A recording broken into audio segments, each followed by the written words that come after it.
में से। ओम जय जय जय नमोस्तु नमोस्तु नमोस्तु। नमो अरिहंताणम नमो सिद्धाणम नमो आयर्याणम नमो वज्रायाणम नमो लोये सुस्राहुणम। ओकारं बिंदु संयुक्तं नित्यं ध्यायन्ति योगिनः कामदं मोक्षदं चैव ओंकाराय नमो नमः।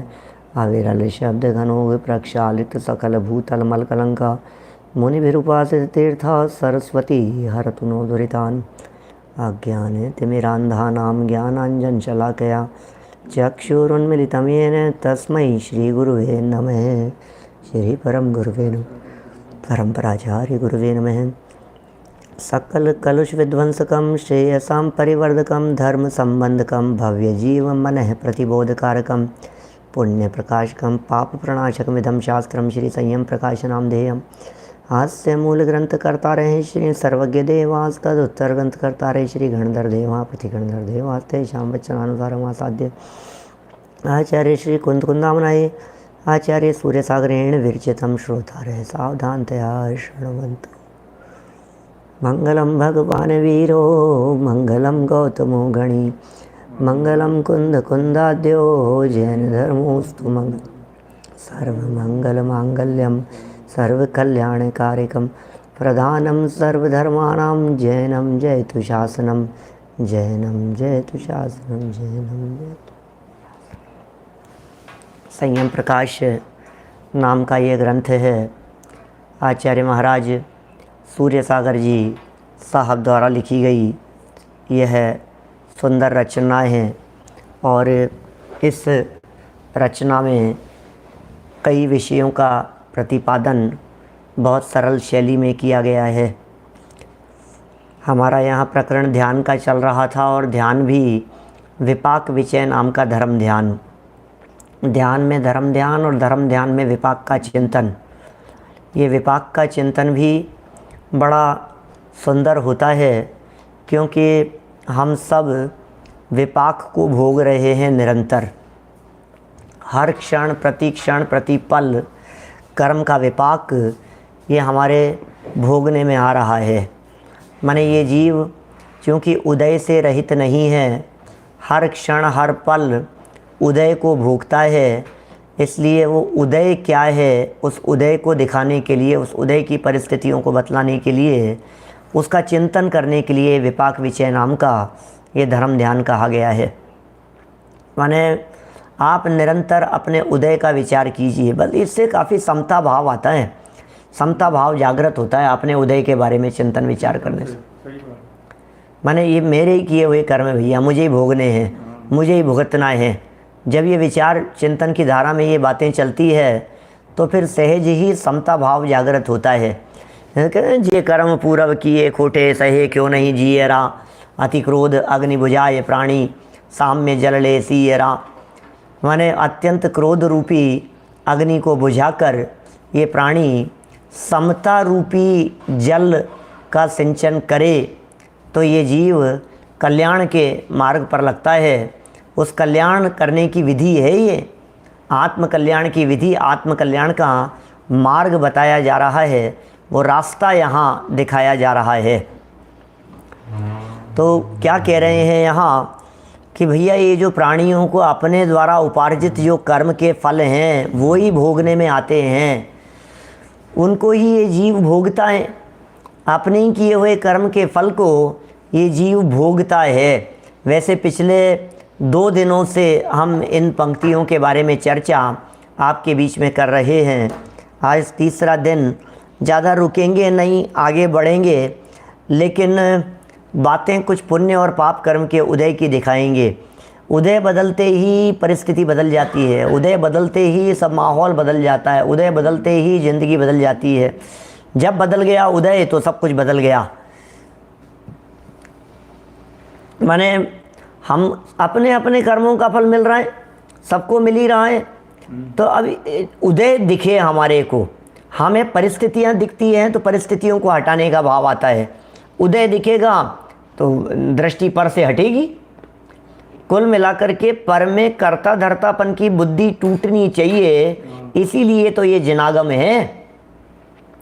ये जैन शासन इसीलिए है कि भाई तुम पर के कर्ता धर्ता नहीं हो।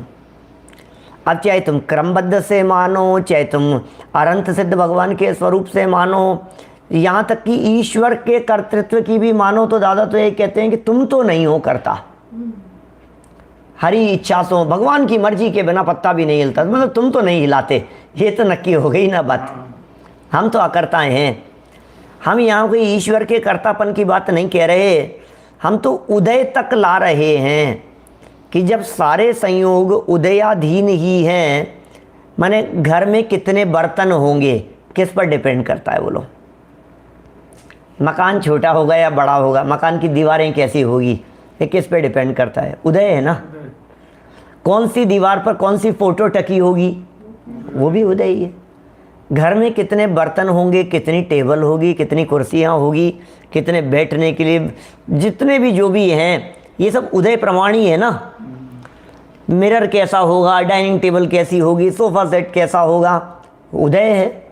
तो इसका मतलब जब सब कुछ ही उदय के अनुसार है, तो ये उदय के अनुसार किया जाने वाला चिंतन भी हमें निर्विकल्प बनाता है, हमें शांत बनाता है, हमें सहज बनाता है, सहज रहने के लिए प्रेरित करता है। कि हमारी नहीं, हम कितने विकल्प करें दुकान पर चढ़ करके, ये खरीदूं कि ये खरीदूं, ये अच्छा है कि ये अच्छा है, उसके बाद भी घर लाने के बाद मैंने कई लोगों से सुनी है बात, ये विकल्प और मलाल मन में रह ही जाता है, या वो ज़्यादा अच्छा था। तो तुम ही लाए हो ना क्या? जब वो ज़्यादा अच्छा तुम्हें लग रहा था तो फिर ये क्यों ले आए कि जो आना था वो ही आएगा क्या? जहाँ जितना लगना है उतना लगेगा, जहाँ जितना खर्च होना है उतना होगा। जो चीज़ घर में आनी है वो आएगी, जो बदलनी है, जैसी बदलनी है वैसी बदलेगी। ये महासिद्धांत यदि हमारे समझ में आ जाए, अभी कण कण की स्वाधीनता तो छोड़िए, अभी तो कर्म सिद्धांत भी यदि समझ में आ जाए तो कल्याण हो जाए हमारा। अभी कर्म सिद्धांत तो सब मानते हैं ना, मैंने सबका मतलब सब जैन मानते हैं। भले ही आपके अकर्तावाद की चर्चाएं कुछ लिमिटेड आध्यात्मिक स्वाध्यायी लोग ही मानते हों, लेकिन कर्म और कर्म का फल तो अपने को मिलता है, ये तो सब जानते हैं। क्या? तो जब कर्म और कर्म का फल अपने ही हिसाब से मिलता है, तो ये डाइनिंग टेबल कैसी होगी, इसमें मेरी नहीं चल रही है ना, मेरे उदय की चल रही है। और ये भी दृष्टि को स्वभाव सन्मुख करने के लिए, क्योंकि प्रकरण चल रहा है ध्यान का, और ध्यान के इस प्रकरण में उपयोग जाना चाहिए आत्मा की तरफ। तो उपयोग आत्मा की तरफ क्यों नहीं जाता है? क्योंकि मेरे दिमाग में करने के लिए बहुत सारे काम दिखते हैं। अब ये विपाक विचय धर्म ज्ञानी ये कह रहे हैं कि तुम इनकी तरफ से दृष्टि हटाओ, क्योंकि ये व्यवस्थाएं किसी और ने संभाल रखी है। संयोगों का सारा डिपार्टमेंट वेदनीय ने संभाल रखा है। आपके दुश्मनों को सबको अंतराय ने संभाल रखा है। क्या? श्याम सिंघवी जी साहब बोलो, अंतराय ने संभाल रखा है। बोले भैया मैं क्या, जब तक मैं हूं ना तब तक ये आएगा और मेरा उदय समाप्त हो जाएगा तो दुश्मन भी चला जाएगा, उसको उन्होंने संभाल रखा है। ज्ञान में कितना स्मृति में रहेगा, बोले ये भी तुम्हारे हाथ में नहीं है। ज्ञानावरणी कर्म के क्षयोपशम से जितना स्मृति में रहना है उतना रहेगा, ये डिपार्टमेंट भी उसने संभाल रखा है। सर में बाल कितने रहेंगे, सफ़ेद होंगे कि काले होंगे, कितने झड़ेंगे, कितने रहेंगे, चेहरे पर कौन से हिस्से में कितनी झुर्रियाँ आएगी, किस जगह पर कौन सी स्वेलिंग आ जाएगी और कौन सी नहीं आएगी, कहाँ कौन सा निशान पड़ जाएगा, ये डिपार्टमेंट किसका है? ये डिपार्टमेंट किसका है? नाम कर्म का, नाम कर्म का डिपार्टमेंट है। शरीर की जो भी स्थिति संरचना हो रही है, ये डिपार्टमेंट नाम कर्म का है और मानता हूँ मेरा है। शरीर की व्यवस्थाएं मैंने उसमें फिर बुखार होना के नहीं होना वो फिर वेदनीय के खाते में चला जाता है।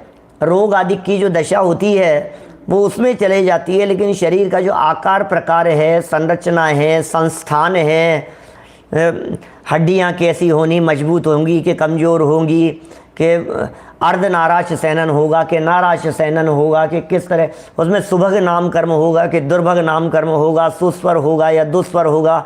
यार मेरा गला बहुत ख़राब हो जाता है तो मैं क्या करूं? क्या मैं क्या करूं इसमें, क्योंकि ये डिपार्टमेंट ही। अच्छा, मैं कितना भी धीरे बोल लूं, जो लोग धीरे बोलते हैं क्या उनका गला खराब नहीं होता क्या? ये मान्यता बैठी है इस तरह की। माने अपने करने से ये शरीर ठीक रहता है और ये शरीर बिगड़ता है, यदि ऐसा मान लिया जाए तो फिर ये नाम कर्म कहेगा कि भैया मैं क्या करूँगा, फिर सभी तुम ही करोगे तो मैं क्या करूँगा। और तुम सच में कुछ करते नहीं हो, क्योंकि हमारा एग्रीमेंट हुआ है आपस में, और तुमने ये रिटर्न में कर्माण वर्गणाओं को कर्म रूप परिणमित करके रिटर्न में ये बात कही है कि ये नाम कर्म इन व्यवस्थाओं को संभालेगा, ये उदयाधीन है ये सब। तो विपाक विचय नाम का धर्म ध्यान ये कह रहा है, जब शरीर की व्यवस्था, संयोगों की व्यवस्था, परिवार की व्यवस्था, समाज की व्यवस्था, भोजन आदि की व्यवस्था, अनुकूलताएं प्रतिकूलताएं, ये सब कुछ अंतराय आदि और क्षयोपशम आदि, जब इन सारी व्यवस्थाओं को आपके इन 8 कर्मों के अलग अलग डिपार्टमेंट ने संभाल रखा है, तो जो काम उसने संभाल रखा है अब अपने माथे पे उसको करने का वजन नहीं होना चाहिए। जब वो वजन उतरेगा तो फिर तुम्हें क्या करना है कि ज्ञाता दृष्टा रहना है कि दृष्टि स्वभाव सन्मुख करनी है। ये विपाक विचय नाम का धर्म ध्यान हो गया। ये पुण्य पाप कर्म के उदय को यहाँ बता रहे हैं। देखिए उदय में बहुत तरह की बातें लिखी है। 638 नंबर पेज है यहाँ संयम प्रकाश ग्रंथ का। गाथाएं ऊपर पढ़ ली थी, उसका अर्थ भी हमने पढ़ लिया था 2 लाइनों में। आज उसके नीचे से पढ़ते हैं, नहीं तो फिर वहीं अटक के रह जाएंगे। जो कर्म के उपशमादि से उत्पन्न हुआ भाव है वह जीवों के सुख के लिए है। कितना सुंदर लिखा है। उपशमादि से जो भाव होंगे ना, उदय से नहीं।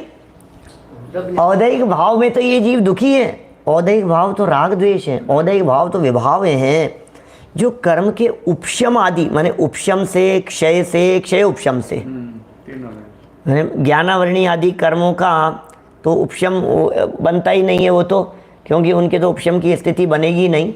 मोहनी में लगता है, मोहनी कर्म का उपशम हुआ तो उपशम सम्यक तो हुआ, मोहनी में क्षयोपशम हुआ तो क्षयोपशम सम्यक दर्शन हुआ, मोहनी का क्षय हुआ तो क्षयिक सम्यक दर्शन हुआ।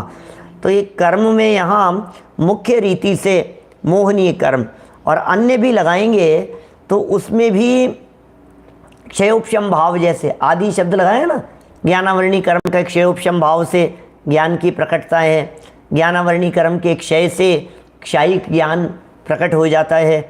तो ये जो भी हो रहे हैं वो स्वभाव भाव हैं। उदय में होने वाले भाव वे विभाव भाव हैं, और उपशमादि से होने वाले भाव वे स्वभाव भाव हैं। उदय और उपशमादि, उपशमादि में उपशम क्षय उपशम, पारिणामिक भाव निष्क्रिय है, इसलिए पारिणामिक में कुछ नहीं होता, निष्क्रिय है, पारिणामिक है। 5 भाव हैं अमित शास्त्री जी, 5 भाव हैं, औपशमिक, क्षयिक, क्षयोपशमिक, औदैहिक और पारिणामिक। तो पारिणामिक तो निष्क्रिय है, वो तो कोई परिणाम ही नहीं है, परिणाम नहीं है, पारिणामिक है ना, वो परिणाम नहीं है, भावात्मक नहीं है, वो पर्याय रूप नहीं है।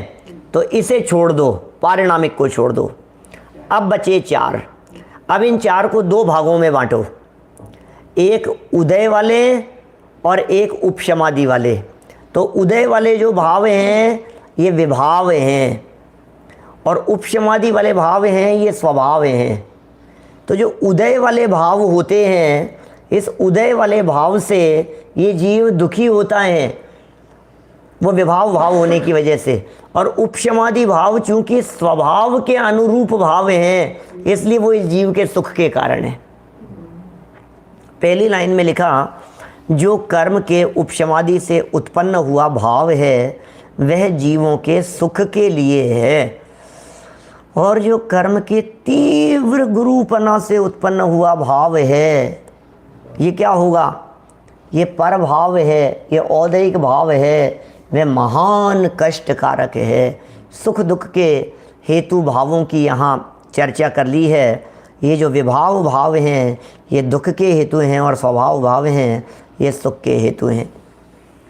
आगे देखिए, कह रहे हैं जीवों के कर्मों का समुदाय, जीवों के कर्मों का समुदाय निश्चय द्रव्य क्षेत्र काल भाव रूप चतुष्टय को प्राप्त कर इस लोक में अनेक प्रकार से अपने नामानुसार फल को देता है।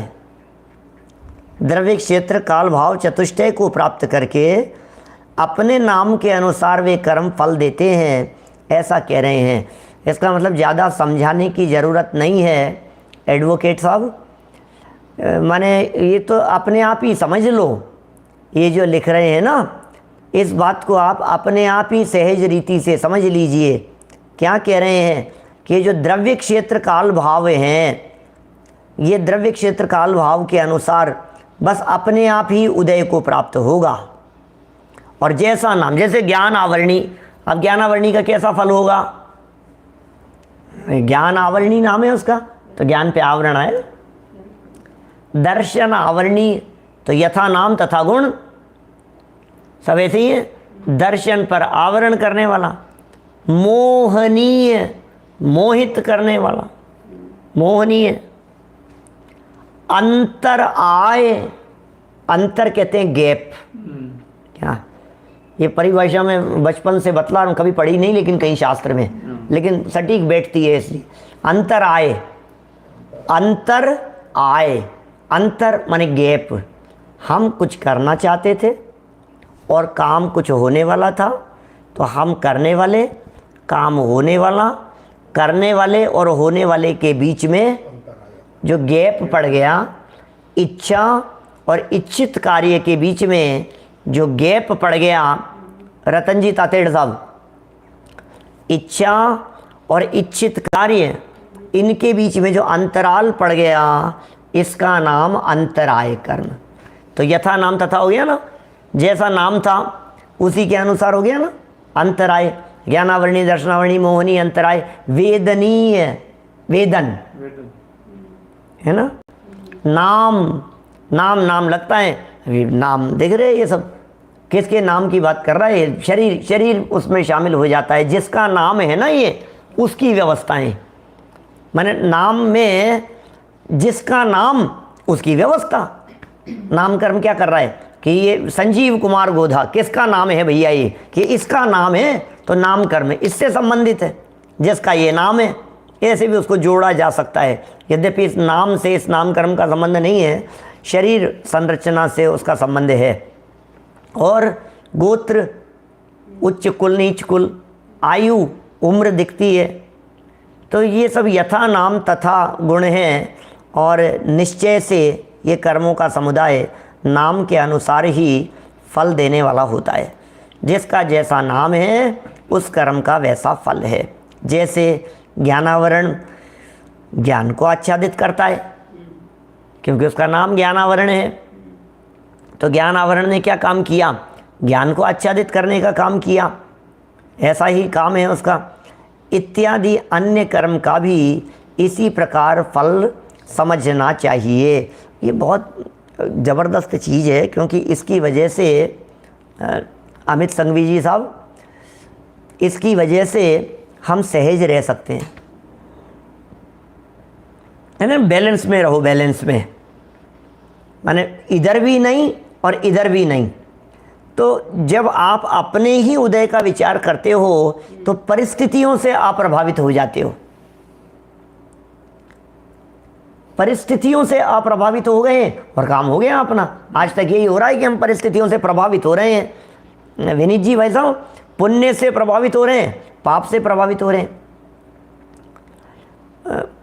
पुण्य में रीझना नहीं है और पाप में सीझना नहीं है, दोनों काम नहीं कर रहे। पुण्य में रीझता है ये जीव, अरे वाह मज़ा आ गया, बहुत अच्छा बहुत अच्छा, खुश होता रहता है।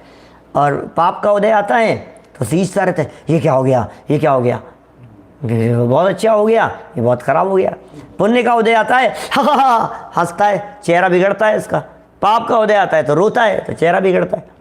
तो पुण्य के उदय में भी इसका स्वभाव नहीं है, बिगड़ा हुआ है, और पाप के उदय में भी ये बिगड़ा हुआ है, सहज दोनों में नहीं है।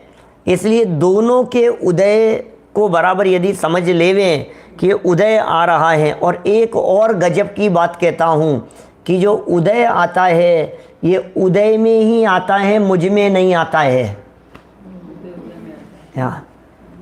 माने उदय, ये जो कर्म है ना, कर्म जड़ है, पुद्गल है, तो पुद्गल का उदय पुद्गल में ही आएगा, जीव में नहीं आएगा। मैं कह रहा हूँ, आप सोचिए अंतराय कर्म आया उदय, तो इस अंतराय कर्म ने क्या किया? बोलो धर्मेंद्र जी साहब कोलारस से, इसने क्या किया? कर्म के उदय ने मुझ में क्या किया ये बताओ। कि नहीं साहब अंतराय कर्म का उदय आया, मेरा काम अटक गया। तुम्हारा काम कौन सा था? वो तुम्हारा काम था। हमारे काम को, मेरा जो जानन पने का जो मेरा काम है, उसे कोई अंतराय कर्म अटका करके दिखाए। तो अंतराय कर्म मेरा तो काम अटकाता नहीं है। कि नहीं सब ज्ञानावर्णी तो अटकाता है, कि ज्ञानावर्णी भी अटकाता नहीं है क्या? ज्ञानावर्णी कर्म का उदय ज्ञानावर्णी में आता है, वो ज्ञानावर्णी कर्म का उदय मुझ में नहीं आ रहा है। कर्म का उदय, अच्छा पुद्गल ज्ञान में क्या करेगा? पुद्गल ने तो पुद्गल में ही किया ना। मैंने एक दो दिन पहले एग्जाम्पल दिया था आपको किसी चीज़ को ढकने का, तो ये इसी में तो हो रहा है। कपड़े का काम कपड़े में ही तो हो रहा है। नीचे की चीज़ आवरण हो रही है कि नहीं हो रही है, वो तो उस पर निर्भर कर रही है, खुद ही है, स्वतंत्र है। इसके ऊपर हमने आवरण रखा, हमने कहा ये ढक गया, और इसका नाम है उदय, और ये हटता चला गया, ये क्षयोपशम। तो कर्म हट रहा है, कर्म जा रहा है, ये तो जैसे कि तैसे टिका हुआ है। आत्मा तो, आत्मा में उदय आता ही नहीं है, ये सिखा रहे हैं यहाँ पर। तो मुझे कर्म का उदय नहीं आता है। कमल जी गंगवाल साहब सूरत वाले ये कह रहे हैं मुझ में उदय आता ही नहीं है।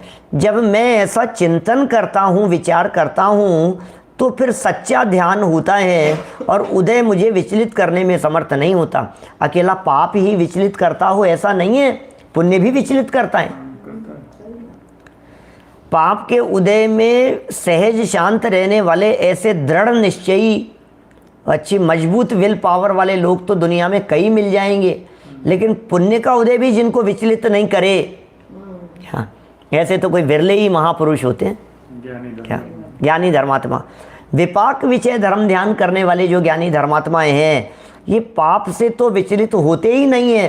अरे पुण्य के उदय में भी विचलित नहीं होते। आपको पता है हमारे महामुनिराज, इन महामुनिराज जो 22 परिचयों को जीतते हैं अतुल भाई, उसमें एक परिचय सत्कार पुरस्कार परिचय जय, ये बड़ी गजब की परिचय है। कभी इसके स्वरूप को सर्वार्थ सिद्धि आदि ग्रंथों में खोल करके देखो।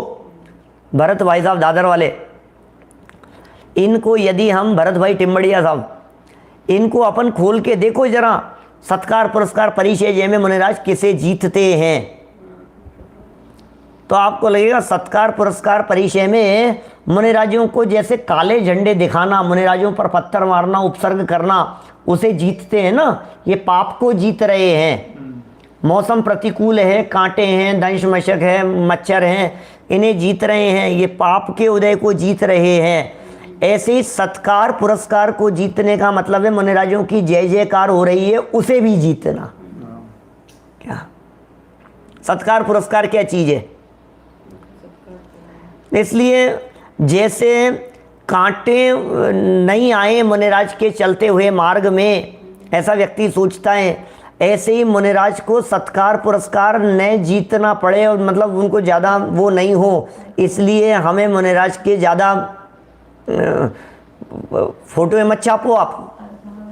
क्या अर्घावतारण असी प्रहारण में, आप समझना मैं कुछ कहना चाह रहा हूँ, क्योंकि आपने खूब नाम लिया, खूब प्रशंसा की, आप हृदय में प्रशंसा हो। जब भक्ति का भाव आवे तो वैयावृत्ति करें, हमें कोई निषेध नहीं, करेंगे ही। श्रावक है मुनिराजों की वैयावृत्ति भी करेगा। लेकिन अब उन्हें जो ये चढ़ाने की बात हो रही है, तो बोले ये उनके ऊपर ज्यों ज्यों तुम चढ़ाने की चेष्टा कर रहे हो, त्यों त्यों उनके ऊपर सहन करने का वजन ज़्यादा बढ़ रहा है। ये परिचय है उनके लिए सत्कार पुरस्कार नाम का। तो फिर साहब ये तो हमारे द्वारा किया गया, ये तो उपसर्ग हो गया। इसको परिचय क्यों कह रहे हो? परिचय तो ऑटोमेटिक होती है कि ऑटोमेटिक ही ये परिस्थितियाँ, कोई व्यक्ति निंदा करेगा और कोई व्यक्ति प्रशंसा करेगा, और निंदा और प्रशंसा की परिस्थितियाँ ये नक्की हैं, ये ऑटोमेटिक मनी जीवन में बनेंगी। इस तरह की स्थितियाँ पहले से ही उसके लिए प्रिपेयर रहने की ज़रूरत है। और ये कौन करा रहा है? ये परिस्थिति सत्कार पुरस्कार की परिस्थिति की यशस कीर्ति नाम कर्म के उदय से बनी हुई परिस्थिति है। यशस कीर्ति नाम का नाम कर्म है, एक प्रशंसा जिसके उदय से मिलती है। आप विपाक विचय नाम के धर्म ध्यान का चिंतन करते हुए, अरे देखो ये क्या सोचता है, मेरी कितनी प्रशंसा हो रही है, मेरी कितनी प्रशंसा हो रही है, लोग मेरे को देखना, आप कितना नाम है मेरा। अरे तुम क्या सोच रहे हो भैया? यशस कीर्ति कर्म का उदय है, तो इसलिए तुम्हें पूछ रहे हैं। तुम्हारे बगल में दूसरे मुने, इनको तो कोई पूछता ही नहीं है। मुझे देखो कितने लोग पूछ रहे हैं, इनको देखो किसी ने नहीं पूछा। अरे पूरे संघ में मेरा ही चलता है नाम, क्या हैं सब मुनि हम, मुझे तो लोग आचार्य श्री से ज़्यादा याद करते हैं हम लोग, ऐसा।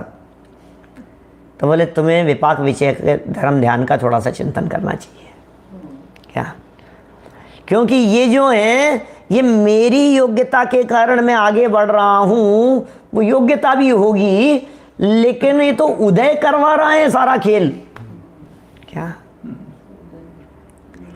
कौन व्यक्ति कितना कहाँ चढ़ेगा, कौन व्यक्ति किन की निगाह से कितना गिर जाएगा, कौन किसको दुनिया कितना चाहेगी, किसको दुनिया कितना अपनाएगी, ये तो विपाक के ऊपर डिपेंड कर रहा है।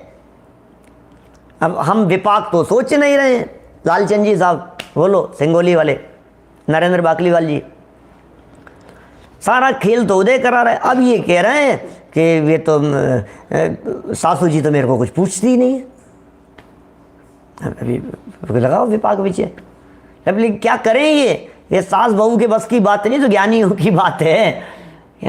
यदि थोड़ा बहुत भी ये धर्म ध्यान का ये अंश मात्र भी विकल्पात्मक भूमिका में भी आपके घर गृहस्थी में आ जावे, तो फिर आपके झगड़े नहीं होंगे सास बहू के, देवरानी जेठानी के, भाई भाई के, पिता पुत्र के, आपस में कलीग के।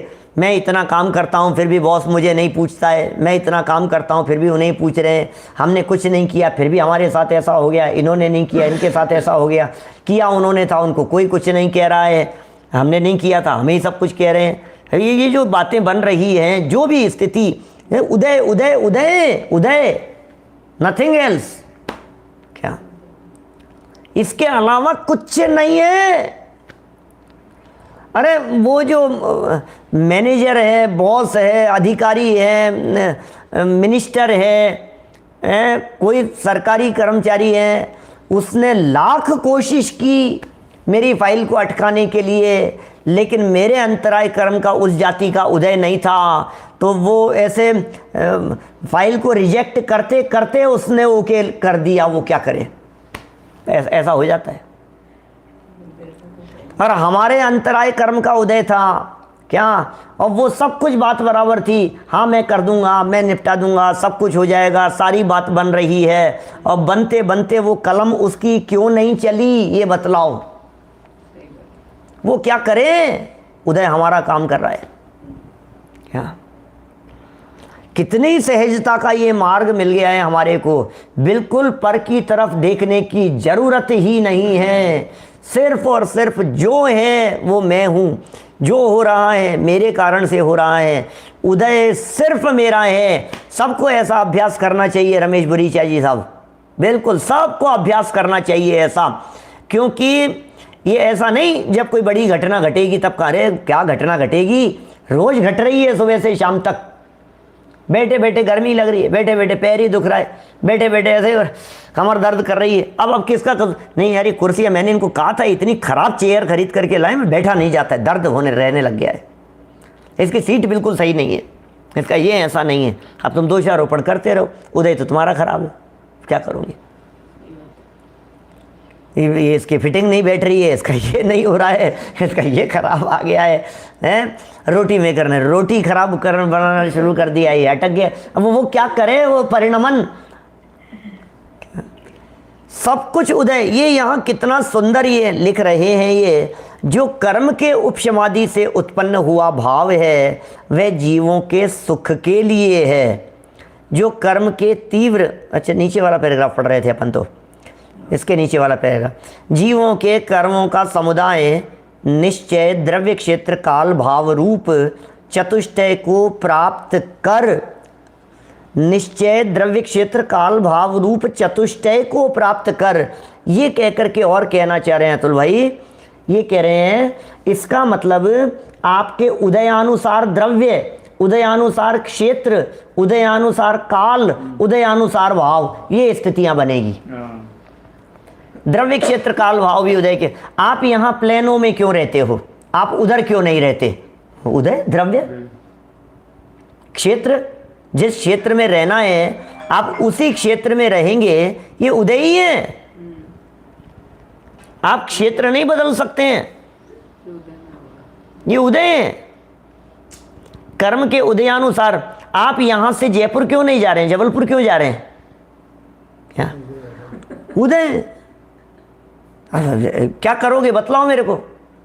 ये पैरों में जो लगी है ना चक्री, क्या आप नहीं, आप कितना भी सोचते रहो। अभी अभी मैं सोचता रहूं यहां से यहां नहीं जाऊं, अभी वो इतना पीछे पड़ रहे हैं फिरोजाबाद कार्यक्रम के लिए, जबलपुर से फिरोजाबाद। मैं अरे भाई मैं जयपुर पहुंचना 1.5 महीने हो गए, मुझे घर जाना है। क्या नहीं पता नहीं, वो सेम डेट वही वहाँ उधर खत्म हो रहा है। बस 3 ही, बस हमारे तो 3 ही दिन, तुम्हारे तो 3 ही दिन है, हमारे तो यहाँ 30 पूरे हो गए। क्या सबका 1-1, 2-2 दिन ही होता है, सबका 2-3 दिन 4 दिन ही होता है, सबका ऐसे ही होता है। लेकिन अब क्या करें बतलाओ?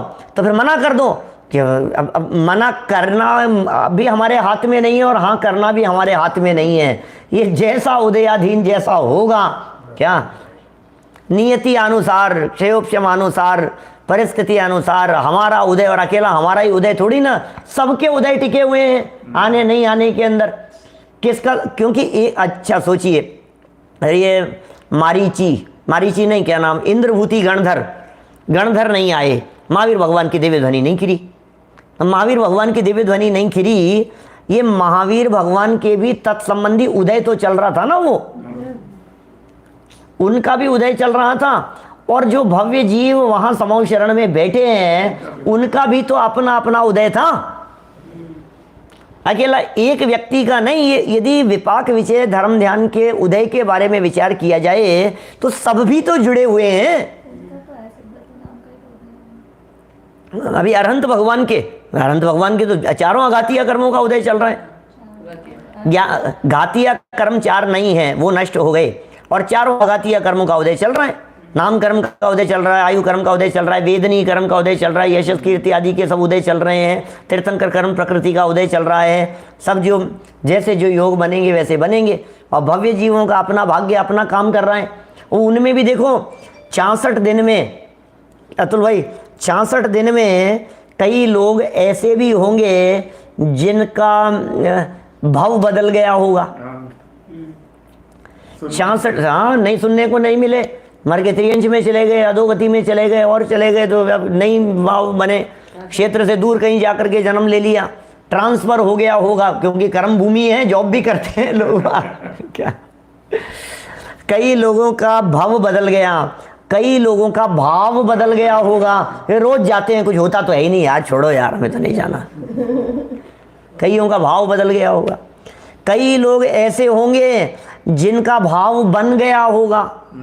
क्या तो जिसका जैसा जैसा उदय होना है, आखिर वो भी तो सब परिस्थितियां वहां जुड़ेगी बनेगी, कौन करे। इंद्रभूति के यदि बदलने का काल नहीं आया, या इंद्रभूति के बदलने का जब काल आ गया, तो इंद्रभूति के साथ साथ में उसके 500 शिष्यों के भी बदलने का काल आ गया। अकेले 500 शिष्य ही क्यों, इस तरह के और भी तो दुनिया भर में लोग हो सकते हैं जिनका भाग्य जग रहा था। क्या ऐसा हो सकता है ना, जैसे मान लो हमने किसी विद्वान को बुलाया, कोई आयोजन रखा, और जब आयोजन की घोषणा हुई एक व्यक्ति बहुत मायूस हुआ। क्यों? क्योंकि उन तारीखों में वो वहाँ नहीं था। बोले अरे यार मेरे को तो लाभ ही नहीं मिलेगा, मैं तो हूँ ही नहीं यहाँ पर। फिर 10 दिन बाद में खबर आई उनका जो प्रोग्राम था वो 10 दिन आगे पोस्टपोन्ड हो गया। तो बोले सब तुम आ जाऊँगा। तो तेरा उदय भी तो उसमें काम कर रहा है, उन सब चीज़ों में। ये विपाक विचय के आधार पर द्रव्य क्षेत्र काल भाव रूप चतुष्टय भी उसी अनुसार होते हैं। अभी काल नहीं है, क्या बोलो, काल आपको गर्मी के मौसम में रहना है कि सर्दी के मौसम में रहना है, छठे काल में पहुंचना है कि पंचम काल में पहुंचना है कि चौथे काल वाले क्षेत्र में जन्म लेना है कि पहले दूसरे काल वाले क्षेत्र के अंदर पहुंचना है, ये उदय अनुसार मिलेगी कि नहीं व्यवस्था। मैं वो जो है ना आपके यहाँ शायद मैंने सिंगापुर में लिया था, क्या पता नहीं मैंने, लेकिन वो मुंबई में चलाया था, जयपुर में तो क्षत्रिय चूड़ामणि में अंत में लिया ही था मैंने।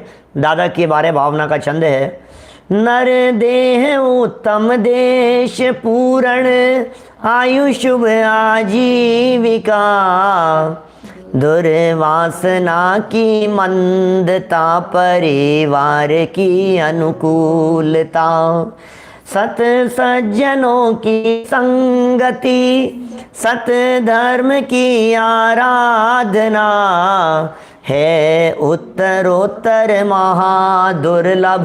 बस अब ये यहाँ तक जो थी ना उत्तरोत्तर महादुर्लभ, ये जो बातें थी ये तो उदय प्रमाण थी, और आत्मा की साधना ये पुरुषार्थ का काम है।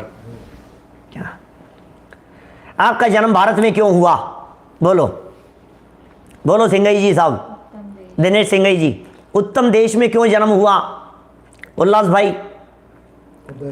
उदय, उदय नसीब में नहीं है आपके तो मंदिर नहीं मिलेगा आपको, मंदिर के पास मकान नहीं मिलेगा, क्षेत्र नहीं मिलेगा, दर्शन नसीब नहीं होंगे। उदय है, क्या करोगे आप?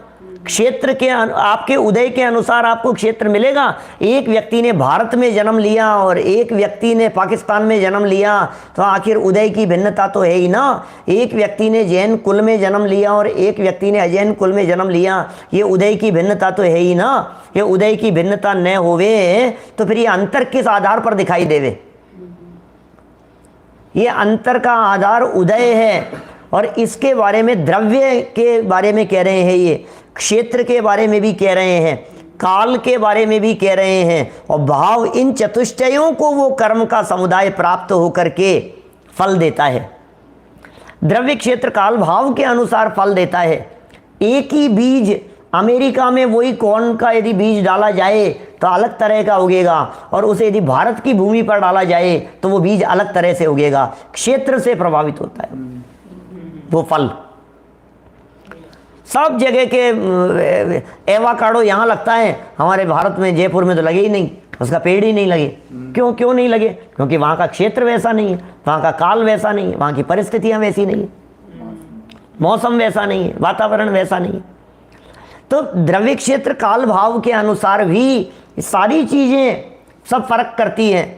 माने ये मैटर करता है, ये उदय, आपका उदय कहाँ कैसा आएगा, विपाक विचय के बारे में ज्ञानी जी विचार करते समय जरूर इनके बारे में सोचते हैं। अनेक प्रकार से अपने नामानुसार फल को देता है, अपने नाम के अनुसार फल प्रदान कर रहा है, अपने नाम के अनुसार फल दिखाई दे रहा है, वो फल को देता है इत्यादि।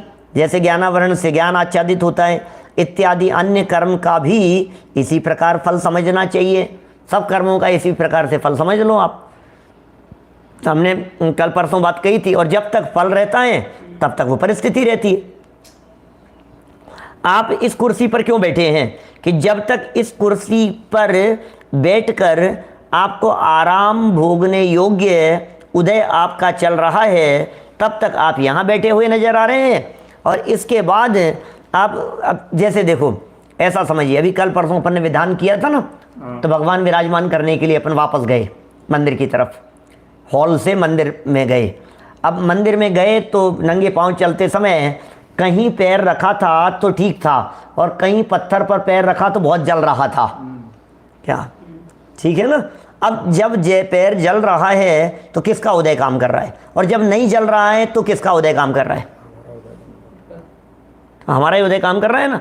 अच्छा, अब वो कब तक पैर जलता रहेगा, ये भी तो उदय काम कर रहा है। और कब पैर नहीं जलेगा, कब तक नहीं जलेगा, इसमें भी तो उदय काम कर रहे हैं। तो इसका मतलब वो जो उदय है, वो उदय का भी अपना अपना काल है, टाइम फ्रेम में बंधा हुआ है वो उदय। इसका नाम काल कह रहे हैं। ये भाव उसकी योग्यता, फल जो है योग्यता रूप वो भाव है। टाइम फैक्टर ये काल है, जगह है, ये क्षेत्र है, और द्रव्य के अनुसार, क्योंकि वही पत्थर जो गर्म हो रहा है वही किसी व्यक्ति को ज़्यादा तकलीफ देने में समर्थ होता है और किसी को कम। हर द्रव्य का अपना अपना है। जैसे कोई जैसे बड़ा संकट आता है तो कोई उसे झेल जाता है और कोई नहीं झेल पाता है, तो सबका अपना अपना लागू होता है। इस तरह से अभी ये पुण्य पाप कर्म के फल को ये यहाँ बतला रहे हैं बड़े सुंदर ढंग से, और बहुत सारे इन्होंने यहाँ एक प्रकार से क्या कह सकते हैं, अभी पुण्य पाप के फल के बारे में अपन कहते तो कितनी बातें कहते, इन्होंने बहुत सारी बातें कह दी है। देखो, जब जीव के किए हुए शुभ कर्म तीव्र रूप से उदय में आते हैं तब क्या क्या होता है। हमारे द्वारा किए गए, पूर्व में किए गए पूर्वबद्ध कर्म, उसमें जब पुण्य कर्म जब उदय में आते हैं तब जीव पुष्पमाला, सुंदर शैया, आसन, पान, वस्त्र, स्त्री, बाजे, मित्र, पुत्र आदिक तथा कर्पूर, अगर, चंद्रमा, चंदन, वन क्रीड़ा, पर्वत, महल, ध्वजादिकों का तथा हस्ती, घोड़े, पक्षी, चंवर, नगरी एवं खाने योग्य अन्य पानादिकों का तथा छत्र आदिक चिन्हों से राज्य, अवस्था, श्रीमानपना एवं बुद्धिमत्ता आदि प्राप्त कर सुख प्राप्त करता हुआ आनंद मानता। ये सब पुण्य का उदय बता रहे हैं। पुण्य के उदय में कितने तरह के शब्द दे दिए दिनेश सिंह जी साहब, कितने तरह के इन्होंने यहाँ ये फल बता दिए हैं हमारे को, कितने तरह के फल दिखाई दे रहे हैं। पुण्य का फल, पुण्य के फल में क्या क्या होता है जरा उसे गंभीरता से देखिए, कितनी तरह की बातें हैं। अरे जो आपके अनुकूल, जो आपको अच्छा लग रहा है, जो आपको प्रिय लग रहा है, जिसमें आपको मज़ा आ रहा है, वो सब बाहर में किसी का किया हुआ नहीं है, वो सब बाहर में पुण्य के उदय से है। आप कितनी भी तमन्ना करो, मन करो, भाव, लेकिन जो होना है उदय से ज़्यादा नहीं हो सकता और उदय से कम नहीं हो सकता। उदय से ज़्यादा करके देखो, उदय से कम करके देखो, होता ही नहीं है। उसमें चलती ही नहीं है ना हमारी। वो लड्डू वाला एग्जाम्पल हमारा सुना है ना, वो सेठ जी के बच्चे वाला। सेठ जी की इकलौती बच्ची थी, सेठ जी सेठानी, और उन्होंने अच्छा परिवार देख करके अपनी बच्ची का विवाह कर दिया। जब बच्ची का विवाह कर दिया, अच्छा परिवार देखा और बहुत संपन्न, बहुत होशियार थे, काम करते थे, लेकिन इकलौती बच्ची थी और सेठ जी बहुत संपन्न थे। अचानक उदय बदला और जो जवाई थे उनका काम धाम सब गड़बड़ा गया, ठप हो गया। परिस्थितियाँ बहुत ख़राब हो गई, परिस्थितियाँ बहुत ख़राब हो गई। तो सेठ जी को सेठानी जी बार बार में कहती थी कि उनको दो ना, कुछ कर दो ना उनको, क्या। और सेठ जी टालते रहते थे, कर देंगे, अब एक ही बच्ची, अब सब कर देंगे, जब दे देंगे बाद में। अभी अब वो, यद्यपि वो भी बहुत स्वाभिमानी थे, वो देंगे तो लेंगे नहीं, क्या। लेकिन ये सेठ जी क्यों टालते रहते हैं, ये सेठानी जी को बड़ा मन में रहता था कि क्यों 6 महीने हो गए कहते कहते, बेचारे इतने परेशान हो रहे हैं, जॉब तलाश रहे हैं, काम तलाश रहे हैं, बिजनेस का सेटलमेंट नहीं हो रहा है, इतने इतने परेशान हैं, ये कुछ करते ही नहीं है, कुछ करते ही नहीं है। वो बड़ी परेशान रहती थी। और सेठ जी कहते हैं हाँ हाँ करेंगे, हाँ समय आने पर करेंगे, समय आने पर करेंगे। एक दिन दामाद जी घर आए हुए थे और सेठ जी घर पर नहीं थे, और जैसे ही आने की थोड़ी देर पहले सूचना मिली तो सेठानी जी ने क्या किया, उन्होंने सोचा कि इनकी कुछ अपन हेल्प कर देते हैं, अभी ऐसे तो लेंगे नहीं। तो बोले लड्डू बना देती हूँ, लड्डू में सोने की अशर्फियाँ, उसमें लड्डू के अंदर ही मान करके 2 किलो लड्डू बनाए, लड्डू में सोने की अशर्फियाँ। वाह। अब वो चुपचाप वो डिब्बा पैक करके, पैकेट पैक करके और उनको दामाद जी को दे दिया कि आपने लड्डू बनाए हैं, अभी ताज़ा बने हैं, तो ले जाओ आप इनको। वो बेचारे टेंशन में थे, काम थे, बाज़ार में 50 काम लगे हुए थे, उनसे मिलना है, उससे मीटिंग, वहाँ जाना है, इसका देखना है, सब सब पहले तो टेंशन में परेशानी में। अब वो 2 किलो ये लड्डू सासू जी ने और दे दिए। वो सोचते सोचते वो डब्बे हाथ में लेकर के जा रहे थे। अब बाहर जाते जाते जब वो जा रहे थे और सोच रहे थे यार ये क्या आफत है यार, ये कौन लेकर के जाएगा, चलते चलते उन्हें मिठाई की दुकान दिखी और उन्होंने 2 किलो जो लड्डू बने थे वो मिठाई वाले को बेच दिए। अब क्या हुआ बोलो, अब क्या होना है? अब ये तो बेच करके चले गए दामाद जी। तो अब सेठ जी आए उधर से, और सेठ जी आए तो ये जो सोदिया था ना, सोद के लड्डू बनाता था, सेठ जी ने सोचा कि वो सेठानी बहुत काम करती है रोज़ाना, क्या आज एक काम करते हैं, उनके लिए लड्डू इसी के से ले चलता हूँ, शुद्ध बनाता है ये, इसी के से ले चलता हूँ। तो सेठ जी ने उसको कहे बनाने वाले को कि भैया 2 किलो लड्डू देना। उसने भी क्या किया, वो 2 किलो का पैकेट रखा था वही दे दिया सेठ जी को, और सेठ जी लेकर के घर आ गए। जब सेठ जी वो घर लेकर के आए तो सेठानी ने तो वही थैला देखा, वही थैली दिखाई दे रही है, कुछ समझ में नहीं आई बात ये चक्कर क्या है? फटाफट लड्डू लेकर के सेठानी के दिमाग में तो चली रही थी, और सेठानी फटाफट लड्डू लेकर के अंदर गई, और अंदर जाकर के खोल करके वही लड्डू अशरफियाँ, ये क्या हुआ? बाहर आकर के पूछा कि दामाद जी कहाँ मिले? बोले दामाद जी कहाँ आए थे? मेरे से तो कहीं नहीं मिले। बोले लड्डू कहाँ से लाए? 2 मिनट के अंदर सारी बात क्लियर हो गई कि ओहो। फिर सेठानी जी ने बतलाया कि मैंने ये लड्डू के अंदर उनकी हेल्प करने के लिए सोने की मोहरें रख दी थी। ये 15 लड्डू बनाए थे और 15 के अंदर 15 सोने की मोहरें रख दी थी कि थोड़ी सी हेल्प हो जाएगी। तो सेठ जी ने समझाते हुए कहा कि देख, मैं तुझे नहीं कहता था क्या, देने वाले के कितने भी परिणाम क्यों नहीं हो, लेकिन लेने वाले का तत्संबंधी उदय नहीं होगा तो तुम्हारे देने से कुछ नहीं हो सकता है। और सुनो, दामाद कंवर साहब के भाग्य में तो था ही नहीं, हलवाई के भाग में भी नहीं था है? नहीं तो यदि वो हलवाई एक आध लड्डू खोल लेता, खुल जाता तो उसी के पास में रख लेता। इसलिए भैया सब उदय प्रमाण है, और क्या बतलाएं, वस्तु स्थिति तो ऐसी है, जिस वस्तु का जिस द्रव्य क्षेत्र काल भाव में जहां जैसा रहना है वो वस्तु वहीं रहेगी। ये उदय की बात भी सेठ जी ने बतलाई, और वस्तु के क्षेत्र से क्षेत्रांतर होने की योग्यता की बात भी सेठ जी ने बताई। इन लड्डुओं का उदय तो छोड़ो, जो था सो था, लेकिन लड्डुओं का यहाँ से उनके हाथ में जाना, हाथ से दुकान पर जाना, दुकान से मेरे हाथ में आना और दोबारा लौट करके घर आ जाना, ये उन लड्डुओं की भी ये घूम फिर करके क्षेत्र से क्षेत्रांतर होने की अपनी योग्यता थी। कौन करे, कौन बदले उसे? हमने तो बदलने की बहुत चेष्टा की। मैं तुम्हें नहीं कहता रहता था, अरे मुझे भाव नहीं आ रहा है, इसका मतलब उसका भी अभी उदय उस जाति का नहीं है, क्या करोगे? हम तो बहुत सोचे, कितनी बार अरे दान देने की सोचते हैं, हेल्प करने की सोचते हैं, सहयोग करने की, जो जहां जैसा हो, हर द्रव्य क्षेत्र काल भाव नक्की है, कर नहीं सकता कोई भी व्यक्ति उसके अंदर, एड़ी से चोटी तक का जोर नहीं लगा सकता है। काम होना होता है भाई साहब तो ऐसे चुटकियों में हो जाता है, और नहीं होना होता है तो हाथ ही निकल जाए और वो जो पूंछ अटक गई है उसकी वो अटकाए रखे आपको वर्षों तक, ऐसा है। और होना होवे तो कुछ भी नहीं था, ऐसा हो गया। मेरे पीएचडी की घटना सुनाई थी मैंने कल आपको, पूरी घटना नहीं सुनाऊंगा, सिर्फ इतना कह रहा हूं, नहीं होनी थी ना, गाइड नहीं मिल रहा है, ये नहीं मिल रहा है, सब्जेक्ट नहीं हो रहा है, यहाँ सीट खाली नहीं है, वहाँ वो नहीं है, 10-12 साल निकल गए नहीं।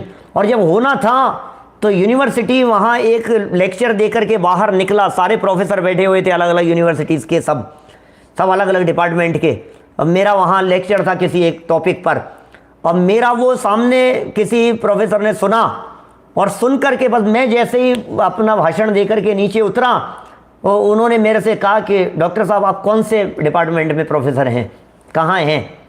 तो मैंने कहा मेरी पीएचडी नहीं हो रही है, अटका है। अरे नहीं हो, अभी 1 मिनट में लो साइन, खत्म। सोच नहीं सकते थे, ऐसे होता है काम। जब नहीं होना होवे तो नहीं होता है, होना होवे तो ऐसे फास्ट होता है। ये बड़ी विचित्र, ये उदय दिखा रहे हैं यहाँ, पुण्य के उदय से ये सब अनुकूलताएं आपको चारों तरफ दिखाई देगी। ये सब उदय, उदय का क्या क्या मिलता है पुण्य के उदय से, बोले आप नाम लो वो आपको दिखाई देगा।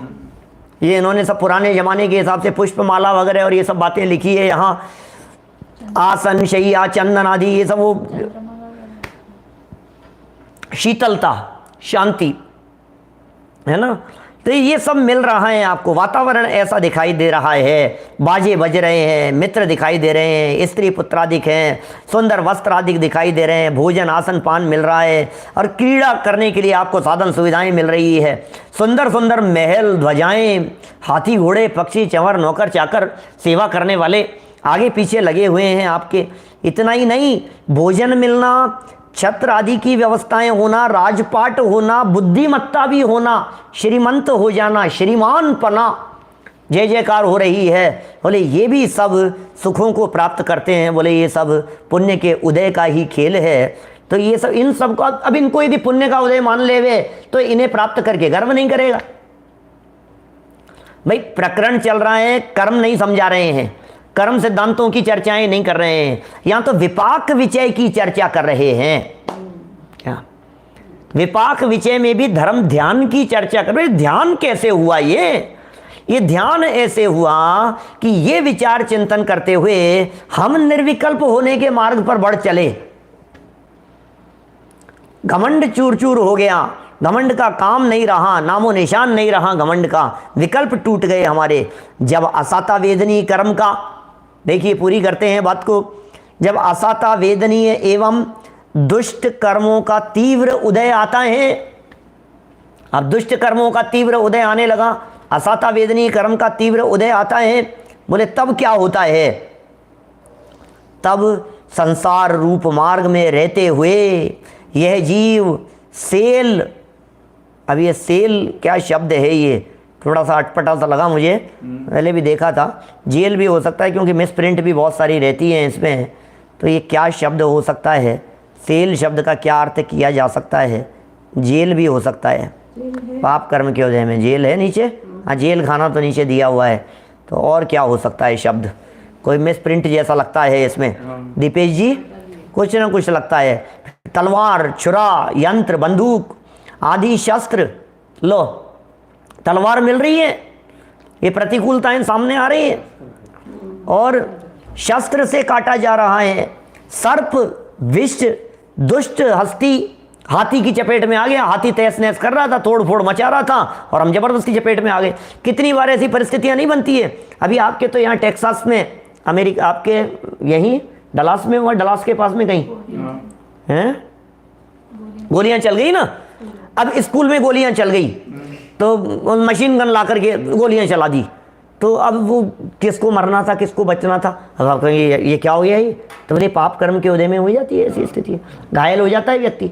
अरे मेरा कुछ लेना देना ही नहीं था यार, मैं तो सब्जी खरीदने आया था, तो तुम कुछ भी करने के लिए आए हो, उदय तुम्हारा ही है, लेकिन मैं तो मेरा कोई रोल ही नहीं है, वो मेरे को क्यों मारा उन्होंने, मेरा क्या लेना देना है? मेरा तो कुछ मतलब ही नहीं है कि तुम्हारा कुछ मतलब कैसे नहीं है, उदय तुम्हारा ही है भाई, क्या किसी और का नहीं है। इसलिए किसी और के बारे में मत विचार करो, अपने बारे में विचार करो। जहर मिल जाता है, भी खाने में जहर मिलना था हैं? बाकी सब बच गए, फर्स्ट में ही था खाने वाला, अब मैं क्या करूं? बिच्छू गिर गया था उसके अंदर, उनको होश नहीं था, अब ये कहां से क्या आ गया, ये मेरे लिए जहर आ गया, ये जहर, अस्थि, अग्नि, आग लग गई, सब बराबर और मेरे ही। वो मैं 2-4 दिन पहले सुनाई थी ना मैंने, कहाँ की घटना थी? ह्यूस्टन, माथे पे वो गिर गया, पेड़ गिर गया ह्यूस्टन में, किसी की सच्ची घटना है यहाँ की? घटना तो यहाँ की है। अभी ह्यूस्टन था, मैं यहाँ की थी क्या? कल जो भाई आए थे ना मंदिर, हाँ हाँ, उनकी पोती। अच्छा, तो वो उनका कोई रिलेशन होगा वहाँ? हाँ। तो वो बता रहे थे इस तरह का, यहाँ की घटना है क्या?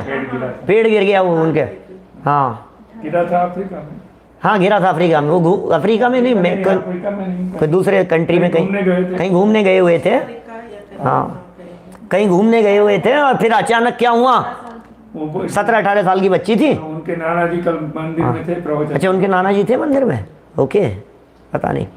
ह्यूस्टन में सुनाया था, घटना यहाँ की है, लो साहब डलास की घटना है, ह्यूस्टन में सुनी थी, वहीं सुनाई थी, वहीं की समझ रहे थे हम, तो घटना यहाँ की है डलास की। तो उनके रिश्तेदार थे कोई, तो घूमने हवाई वो साथ में चल रहे थे, वो लेस बांधने के लिए झुकी बच्ची नीचे, पैर में जूते का लेस बांधने के लिए, वो 10-5 कदम पीछे रह गई, वो 10-5 कदम आगे बढ़ गए, इतने में पेड़ की डाली टूटी और मस्तक पर गिरी उस बच्ची के, ब्रेन हेमरेज होकर के बच्ची मर गई। 17-18 साल की बच्ची थी। ऐसी घटनाएं घट जाती है। अब ये किसका क्या करो बोलो। सेल का अर्थ बैटरी सेल तो नहीं हो सकता है। नहीं ये शस्त्र है। शस्त्र, सेल, तलवार, छुरा, यंत्र, बंदूक, कोई ना कोई शस्त्र ही है वो। आदि शस्त्र, हाँ। शस्त्र यानी तो- शस्त्र की बात है। तो सेल जाति होता होगा, कोई सेल तरह का, कोई हाँ कुछ कोई इस तरह का होता होगा, कुछ शस्त्र जैसा ही होता होगा। फिर आगे कह रहे हैं ये अग्नि तीव्र खोटे ग्रहादिक इनको तथा दुर्गंधित सड़े हुए अंग। अब ये भी दुर्गंधित सड़े हुए अंग क्या करोगे, ये भी अपने ही पाप कर्म के वजह से। दुर्गंधित सड़े हुए अंग, लट, कांटे, कांटा लग गया साहब, मेरे ही पैर में कांटा क्यों लग गया, कि तेरे ही पाप कर्म का उदय, क्या करो। रज, धूल मिट्टी, क्षार, क्षार की बरसात होती है, खारापन, अस्थि, कीच माने कीचड़, पाषाण आदि को, तथा बंदी खाना, जेल, सांकल, कीला, कांड, बेड़ी, कांड भी इसी तरह का कुछ है, ये अपने को पता नहीं है। बेड़ी, क्रूर, दुष्ट, बैरी, बैर इत्यादि द्रव्यों को प्राप्त होकर दुख को भोगता है, ये भी सब पाप कर्म के उदय का ही काम है। मतलब सामने लिख रहे हैं लालचंद जी साहब, वो जयथल में बच्चे के ऊपर दीवार गिर गई, किसी के ऊपर कुछ गिर जाता है, किसी के ऊपर कुछ गिर जाता है, किसी का पैर फिसल जाता है। अरे भैया ये जगत है, और जगत की इन विचित्रताओं को देख करके ज्ञानी जीव उदय के बारे में विचार करता है। क्या, किसका मतलब, सेल का मतलब भाला होता है। देखो देखा होगा, सेल शब्द का अर्थ भाला है। चलो बहुत अच्छी बात है। तो कुल मिलाकर के ज्ञानी धर्मात्मा पुरुष इन सब बातों के बारे में जब विचार करता है तो उसे सहज और शांत रहने के लिए बल मिलता है, और वो बल मिलना यही धर्म ध्यान का सच्चा फल है। दृष्टि पर से हटती है, प्रदीप पाटनी जी साहब, दृष्टि कर्म से हटती है, संयोगों से हटती है, परिस्थितियों से हटती है और स्वभाव सन्मुख होती है। जब दृष्टि स्वभाव सन्मुख होती है तो सच्चा धर्म ध्यान होता है। ऐसा सच्चा धर्म ध्यान हम सभी के जीवन में हो, इसी मंगल भावना से बात को यहीं विराम देता हूँ। निज निधि निज में बताई यह अनंत उपकार है, उसके लिए जिन वाणी माँ को वंदना शत बार है, वंदना शत बार है। भारतीय समय सुबह 6:30 बजे, सुबह 6:30 बजे हम कर्म उसमें काल चक्र के अंतिम प्रवचन और अंतिम उसके संबंध में उठने वाले प्रश्नों की चर्चा करेंगे। नमो।